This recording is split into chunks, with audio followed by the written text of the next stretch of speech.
আমরা জাহান্নাম এলাম আর নামাজ কায়েম করতাম না, এর কারণে আমরা জাহান্নামে এলাম। তৃতীয় নম্বর কারণ, জাহান্নামীরা কেঁদে কেঁদে বলবে, শোনো, ওয়াকুন্না নাখুদু মাল খাইদিন, অনর্থক বকবক করতাম, বকাঝকা করতাম, অনর্থক আলোচনা সমালোচনা পরনিন্দা পরচর্চা করতাম, এরই কারণে আল্লাহ আমাদেরকে জাহান্নাম দিল।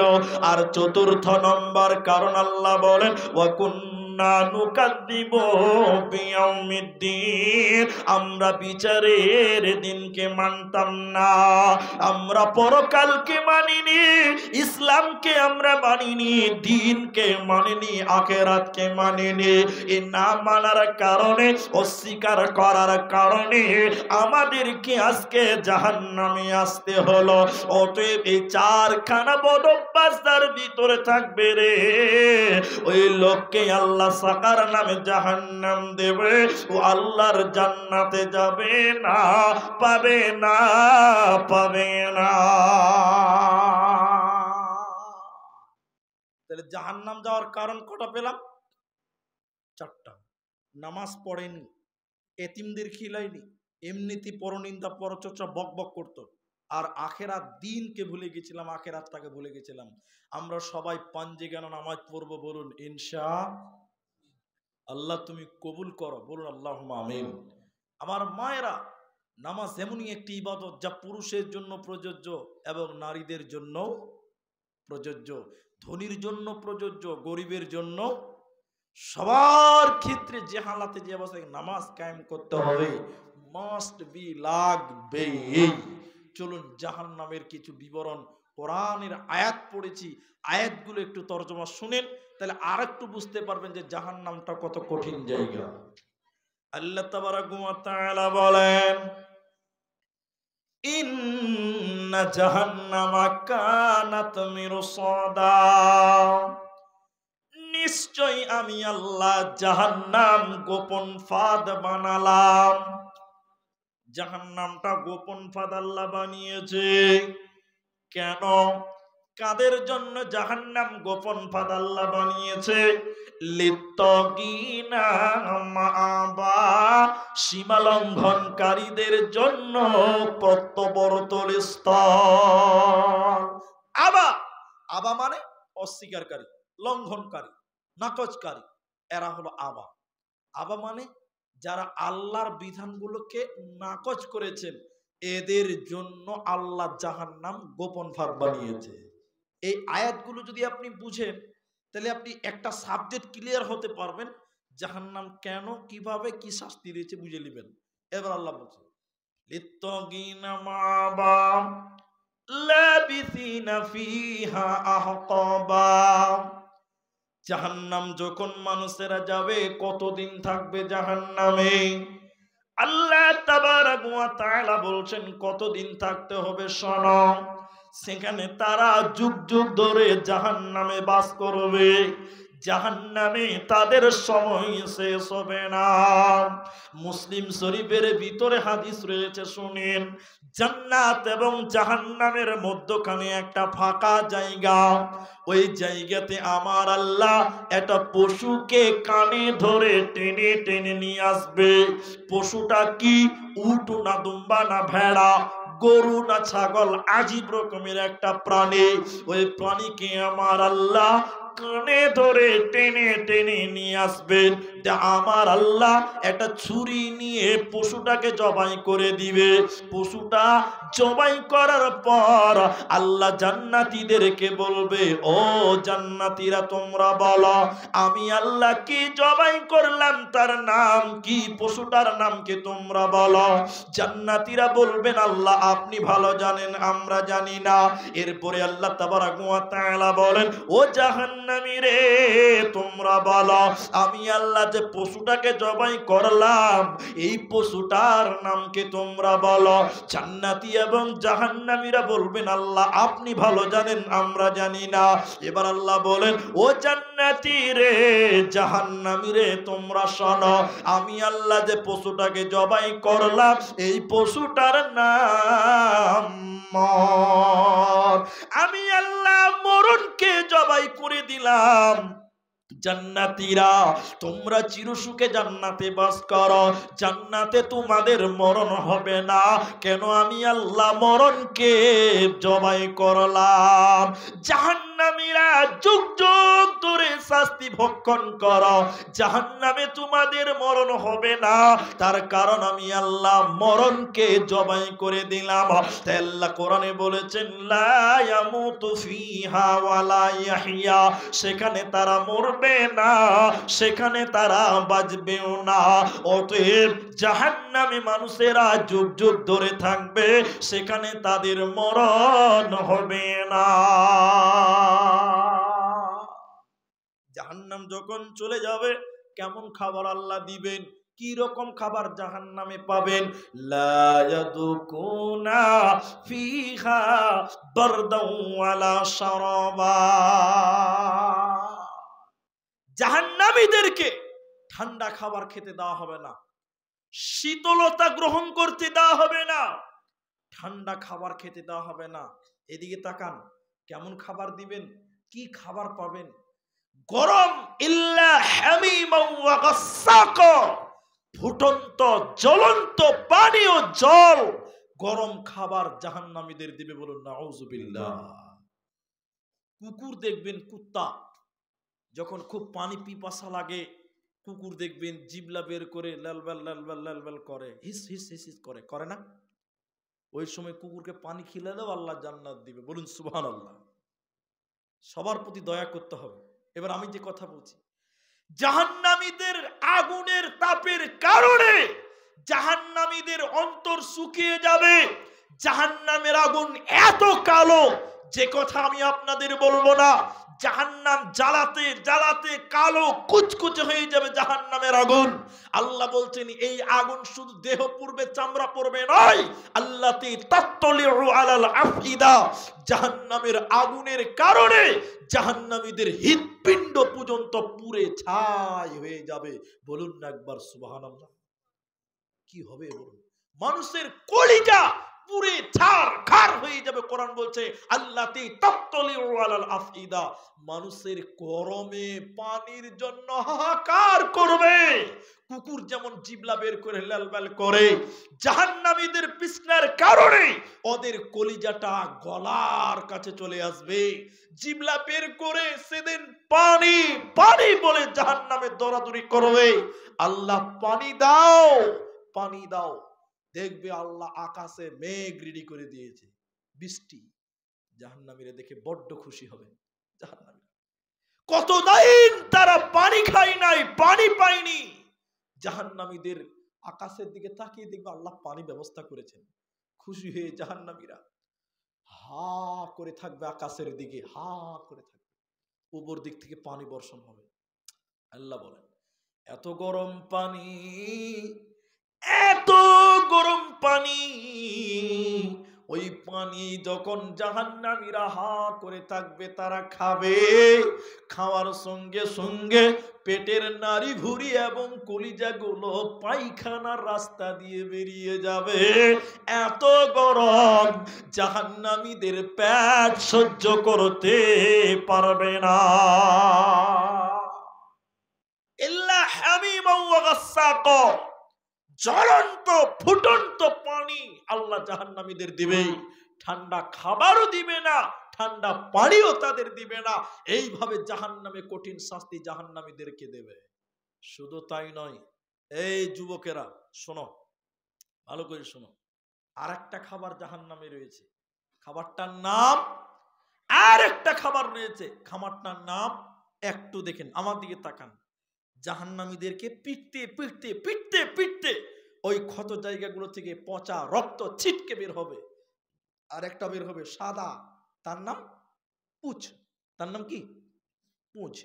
এই পুঁজ এবং পচা দুর্গন্ধ রক্ত, এই পচা রক্ত এবং পুঁজকে জাহান্নামীদের খাবার হিসেবে আল্লাহ দিবে, খাও। আর একটা কাঁটাযুক্ত ফল, ওই খাবারগুলো পচা রক্ত, পচা পুঁজ এবং কাঁটাযুক্ত ফল যখন তারা খেতে চাইবে না, না খাইলেও চলবে না, নিরুপায় হয়ে তারা যখন মুখে নেবে, ওই কাঁটার কারণে মুখগুলো ফেটে ফেটে রক্ত পড়বে।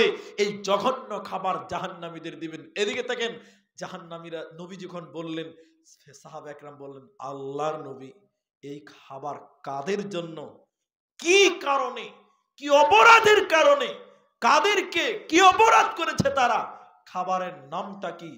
যুবক ছেলে যারা রয়েছেন আমার দিকে তাকান, যারা আমার সামনে রয়েছেন আমার দিকে তাকান। নবীজি স্ট্রং, নবীজি বলছেন এই খাবারটার নাম হলো রাদাগাতুল খাবার।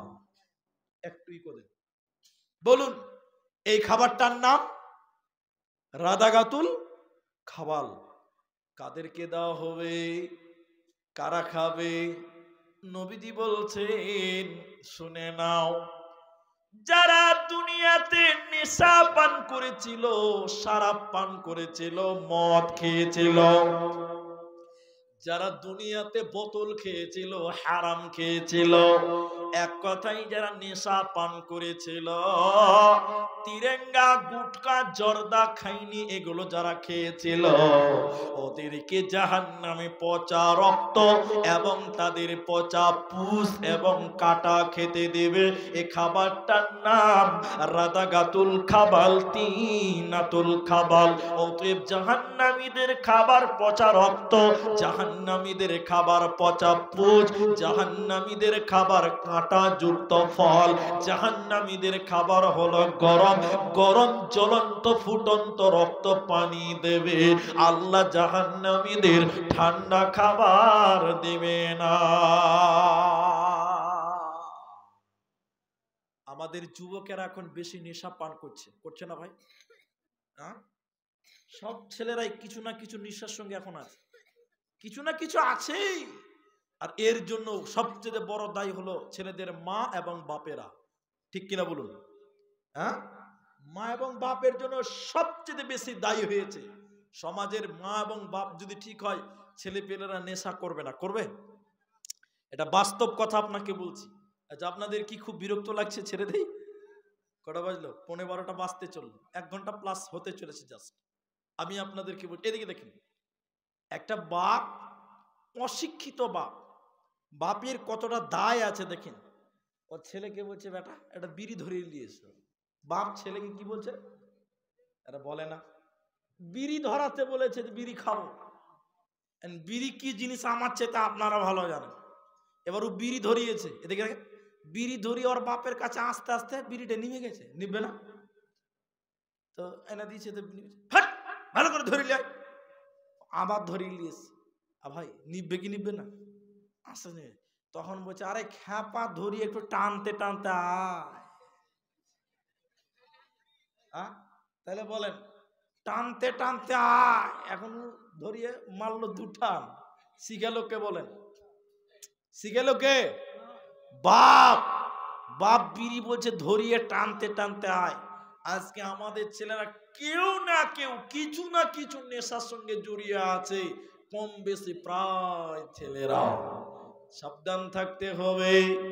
চলুন আরো একটু আগাই।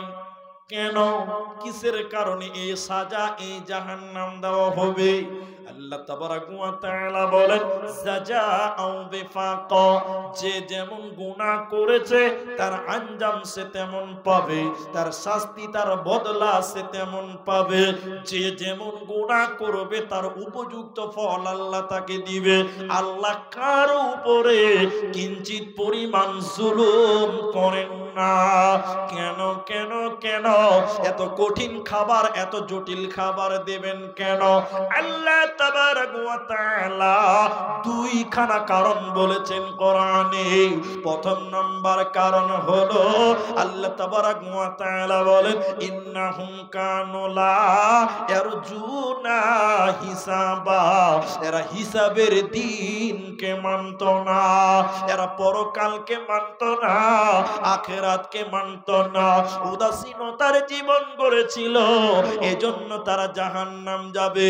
একটু মায়েরা অ্যাটেনশন হন, যারা আখিরাত মানেনি, দুনিয়াতে নামাজ রোজা করেনি, আল্লাহ সে সকল বেনামাজীদেরকে, ওই অস্বীকারীদেরকে কিয়ামতের দিন আল্লাহ বলবে, দাঁড়াও, একদম তুমি দাঁড়িয়ে যাও, একটু আগাতে দিবেন না আল্লাহ। এবার আল্লাহ হুকুম করবে, ফেরেশতারা জাহান্নামকে টেনে টেনে টেনে টেনে কিয়ামতের ময়দানে জাহান্নাম নিয়ে আসবে। যে অস্বীকার করেছিল পরকালকে, দুনিয়াতে নামাজ রোজা করত না, অস্বীকার করেছিল, ফেরেশতারা যখন জাহান্নাম টেনে টেনে কিয়ামতের ময়দানে আনবে, এবার আল্লাহ তাবারক ওয়া তাআলা জাহান্নামে তো রাগান্বিত, জাহান্নাম রেগে গুসাতে একাকার, জাহান্নাম মেঘের গর্জন যেরকম মারে, বাঘ সিংহ যেমন গর্জন মারে, জাহান্নাম রেগে ওই রকম গর্জন মারছে। আর জাহান্নাম দাও দাও করে জ্বলছে। যারা আখিরাত মানতো না, পরকাল মানতো না, নামাজ রোজা করতো না, আল্লাহ তাদেরকে কিয়ামতের দিন বলবে, দেখ হে বেনামাজি জাহান্নাম তুমি দেখো, জাহান্নাম তুই দেখ। ওরে বেপরদা মা, তুমি জাহান্নামটা দেখে নাও। আল্লাহ কিয়ামতের দিন বলবে, বেপরদা নারী তুমি জাহান্নাম দেখো। জাহান্নাম দাও দাও দাও দাও করে জ্বলছে। আল্লাহ তাবারক ওয়া তাআলা তখন বলবেন, সূরা ইয়াসিনের ভিতরে আল্লাহ বলেছেন, হাদিহি জাহান্নামুল্লাতী কুনতুম তুআদুন, এটাই সে জাহান্নাম যে জাহান্নামের ব্যাপারে দুনিয়াতে তোমাদেরকে ওয়াদা দেওয়া হয়েছিল। দুনিয়াতে তোমরা অস্বীকার করেছিলা পরকাল, দুনিয়াতে তোমরা আখিরাতকে অস্বীকার করেছিলা। এই পরকাল অস্বীকার করার কারণে, আখিরাত অস্বীকার করার কারণে আজকে তোমাদের এই জাহান্নাম দেওয়া হবে, তোমাদের কোনো উপায় রবে না, রবে না। এজন্য কেমন করে মুসলমান আখিরাত ভুলে গেলে, দুনিয়াকে পেয়ে কি করে পরকালকে ভুলে গেলে? একবার তুমি চিন্তা করে কি দেখোনি, তোমার দাদু পৃথিবীতে ছিল, তোমার দাদু নামাজ পড়তো না, রোজা করতো না, মাস্তানি করেছিল, তোমার দাদু আল্লাহকে মানতো না, পরকালকে মানতো না, কিন্তু তোমার দাদু আজকে কোথায়? তোমার দাদু তো কবরেই চলে গেছে, পরকালের মেহমান। তোমার বাপ আরো শিয়ানা ছিল, সেও নামাজ রোজা করতো না, দুনিয়া দুনিয়া করে পার করেছিল, আখিরাতকে ভুলে গেছিল, কিন্তু তোমার বাবাকে আখিরাত মাফ করেনি, আখিরাত তোমার বাবাকে ভুলেনি। তোমার বাপ আজকে কবরে চলে গেছে, পরকালের মেহমান। ওতে মুসলমান, এ দুনিয়া रहने के लिए नहीं है बल्कि जाने के लिए आना है, अगर रहने के लिए आना तो जगह ही नहीं मिलता। এই পৃথিবীতে আমরা কেউ থাকার জন্য আসিনি, ওতে পরকাল চিরস্থায়ী আমার আপনার জন্য রয়েছে। তোমার বাবা এসেছিল, তোমার দাদা এসেছিল, তারা যেমন চলে গেছে, আপনাকে আমাকেও দুনিয়া ছেড়ে চলে যেতে হবে। এজন্য কবি বলছে, এই ধন মাল ছিল তোমারও দাদার, সে মরে গিয়ে আজ হয়েছে বাবার। এই ধন মাল ছিল তোমারও দাদার, সে মরে গিয়ে আজ হয়েছে বাবার। বাপের মালেতে তুমি ওয়ারিস হইলে, কাল ছেলে ওয়ারিস হবে তুমি মরে গেলে। ধন ধন করিও না ধন অপরজন, মরিলে তোমার সাথে দেবে না তো ধন। এই ধন মাল ছিল তোমারও দাদার, সে মরে গিয়ে আজ হয়েছে বাবার। ওতে দুনিয়া থাকার জায়গা নয়, আখিরাত তোমার জন্য তৈরি হয়ে আছে। এজন্য আল্লাহ বলেছে, মানুষদেরকে দুটি কারণে আমি আল্লাহ জাহান্নাম দিব। প্রথম নাম্বার কারণ, আখিরাতকে ভুলার কারণে, আখিরাতকে অস্বীকার করার কারণে আমি আল্লাহ তাদেরকে টেনে হিচড়ে জাহান্নাম দেব, কোনো উপায় রবে না। একজন বলছে, কেউ যদি বলে কিয়ামত হবে, এর নাম পরকালের ঈমান লয়। কেউ যদি বলে বিচার একদিন হবে, এটাও ঈমান নয়। বলে আখিরাতের উপরে ঈমান কোনটা? এদিকে দেখেন, বলছে বলতে হবে কিয়ামত হবে নয়, বরং বলতে হবে কিয়ামত হবেই। কিয়ামত হবেই। হবে, হবে নাও হতে পারে। হবে মানে কি? নাও হতে পারে। কিয়ামত হবেই, কিয়ামত হবেই, বিচার হবেই, জান্নাত জাহান্নাম অবশ্যই আছে। এর নাম হলো ঈমান। এজন্য আল্লাহ বলছে, দুইটি কারণে এতগুলো শাস্তি তোদের দিব। এক, ইন্নাহুম কানু লা ইয়ারজুনা হিসাবা। নাম্বার 2, ওয়াকাযযাবু বিআয়াতিনা কিযযাবা। আল্লাহর আয়াতকে অস্বীকার করার কারণে, আল্লাহর কোরআনকে অস্বীকার করার কারণে আল্লাহ জাহান্নাম দেবে। এদিকে দেখেন ভাই, একটা জিনিস দেখেন ভাই, এইদিকে দেখেন আপনারা, আমরা ভাই সাহারির টাইম পার করব না, আপনি ভয় খেলেন না যে সাহারির টাইম পার হয়ে যাবে। মা বোন, আপনাদের রান্না করতে হবে, খেলা আমারও আছে। এদিকে দেখেন, একটা জিনিস আপনাদের দেখাবো, কোরআন। আপনি এইদিকে দেখেন, তাহলে বুঝতে পারবেন। আল্লাহ বলছেন ওয়াকাদ্দাবু, আর যারা মিথ্যা মনে করতো আয়া, আল্লাহর আয়াতকে, নিদর্শনকে, কোরআনকে। তাহলে একটা হলো আখিরাতকে অস্বীকার করা, আর দ্বিতীয় হলো কোরআনকে মিথ্যা মনে করা। আমরা এই কোরআনের সম্পূর্ণটা মানতে পারি না। পারি? এটা বলে না পারি না, কিন্তু এর মানে এই নয় যে আমরা অস্বীকার করেছি। অস্বীকার করেছি না, মানতে পারছি না, এটা আমাদের ব্যর্থতা, আমরা দুঃখিত, কিন্তু আমরা কেউ অস্বীকার করি না। কেউ যদি কোরআনের একটা আয়াতকে সন্দেহ করে, ঈমান থাকবে? না। পৃথিবীতে বিভিন্ন সময় বিভিন্ন মানুষ কোরআনকে অস্বীকার করেছে, তার বাস্তব নগদে প্রমাণ দুটি। এক, ভারতবর্ষে এক লোক, তার নাম অনেকেই শুনেছেন, তার চেহারা অনেকেই ক্যামেরাতে বা মোবাইল টিভিতে দেখেছেন, তার নাম হলো ওয়াসিম রেজভী। নাম শুনেছেন বা দেখেছেন? দেখেন নাই? ও লোক বলছে যে 26টা আয়াত কোরআন থেকে মিটাতে হবে, এর মানে হলো অস্বীকার করা। এর মানে কি বললাম? অস্বীকার। তসলিমা নাসরিন, তার নাম আমরা সবাই শুনেছি, শুনিনি? বল